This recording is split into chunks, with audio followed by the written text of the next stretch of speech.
Hey semuanya, balik lagi di Max XYZ. Setiap negara dunia yang punya angkatan bersenjata memiliki sebuah pasukan khusus. Beberapa di antaranya bahkan menjalankan operasi di negara lain dan mendapatkan pengakuan dunia. Beberapa pasukan khusus yang dikenal terbaik di dunia. Namun selain itu, ada pula pasukan khusus dunia yang dikenal memiliki latihan paling ekstrim. Termasuk di antaranya pasukan khusus milik Indonesia. Lantas apa saja pasukan khusus dengan pendidikan dan latihan paling ekstrim? Berikut ini daftarnya. Nomor 6, GIGN, Prancis. Disebut punya pelatihan senjata api terbaik di dunia, GIGN Groupe d'Intervention de la Gendarmerie Nationale pasukan elit Perancis ini layak diperhitungkan. Berbagai operasi dan misi besar-besaran berhasil ditaklukkan. Membuat GIGN punya track record yang lumayan membanggakan. Termasuk dalam misi penyelamatan Masjidil Haram di Mekah, Arab Saudi. Selain itu, kemampuan bertahan hidup dan berperang di lingkungan tropis, seperti kutub, gunung, dan gurun, juga ikut dilatih. Tak hanya itu, GIGN juga menyadari pentingnya keterampilan diplomasi, seperti negosiasi. Karena itu, anggota GIGN sebisa mungkin harus menguasainya. Di bidang senjata api, pasukan elit ini dinilai punya pelatihan terbaik di dunia. Keahlian menembak jarak jauh para anggota GIGN, membuat banyak operasi khusus dunia dan unit kontra-teroris sering melakukan program pertukaran. Nomor 5, SASR, Australia. Resimen Layanan Udara Khusus Australia, SASR, adalah unit pasukan khusus yang ada di bawah naungan Komando Operasi Khusus Australia, dikutip dari Britannica. Pasukan ini memiliki peran ganda, yakni melakukan operasi khusus tentara yang disebut Operasi Hijau, tetapi juga menjalankan operasi kontra-terorisme yang disebut Operasi Hitam.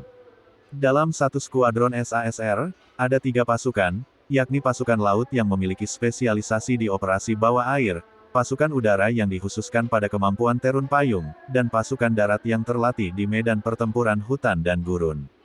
Sementara itu, pelatih pasukan SASR Kevin Tonnen menuturkan, "Saya melihat prajurit yang mengalami patah punggung dan leher.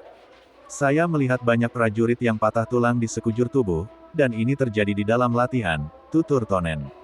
Tonnen juga menyampaikan hanya 15% kandidat yang lolos dengan persetujuan instruktur.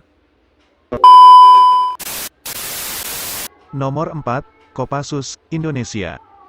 Komando Pasukan Khusus, Kopassus, adalah pasukan elit di Indonesia. Pasukan ini dikenal melakukan latihan Doper. Dalam latihan tersebut, prajurit harus menghindari peluru yang ditembakkan sembari merangkak di lumpur. Selain harus menghindari peluru, pasukan Kopassus juga harus berlatih di dalam hutan dan melakukan latihan terjun payung. Nomor 3, Sayetet 13, Israel. Mengutip laman resmi Pasukan Pertahanan Israel, IDF, Sayetet 13 merupakan unit komando laut yang beroperasi di laut, darat, dan udara. Unit khusus ini beroperasi di banyak serangan, mulai dari merusak infrastruktur maritim musuh, sampai mendapatkan intelijen berkualitas terkait operasi musuh. Prajurit yang ingin masuk ke unit ini harus melewati gabungan latihan infanteri dengan spesialisasi di bidang perang laut, menyelam, dan pengoperasian kapal khusus. Nomor 2, Navy SEAL, Amerika Serikat. Pasukan khusus AS, Navy SEAL dikenal memiliki latihan ekstrim yang disebut Hell Week atau Pekan Neraka. Dalam latihan ini, peserta hanya boleh tidur kurang dari 4 jam. Mereka juga harus berlari, berenang, mengayuh, membawa perahu di kepala mereka, melakukan sit-up, push-up, dan berbagai latihan berat lain. Mengutip laman resmi Al-AS, latihan ini biasa dilakukan selama 5,5 hari. Nomor 1, SAS, Inggris. Latihan seleksi ekstrim pasukan elit Special Air Services, SAS Inggris pernah memakan korban. Pada 2013, 3 kandidat yang mengikuti latihan seleksi pasukan SAS di Brecon Beacons, Wales Selatan, meninggal dunia. Mereka meninggal setelah menjalani ujian di medan berat dengan suhu 30 derajat Celcius. Mereka juga harus membawa beban seberat 27 kg kala menempuh medan itu.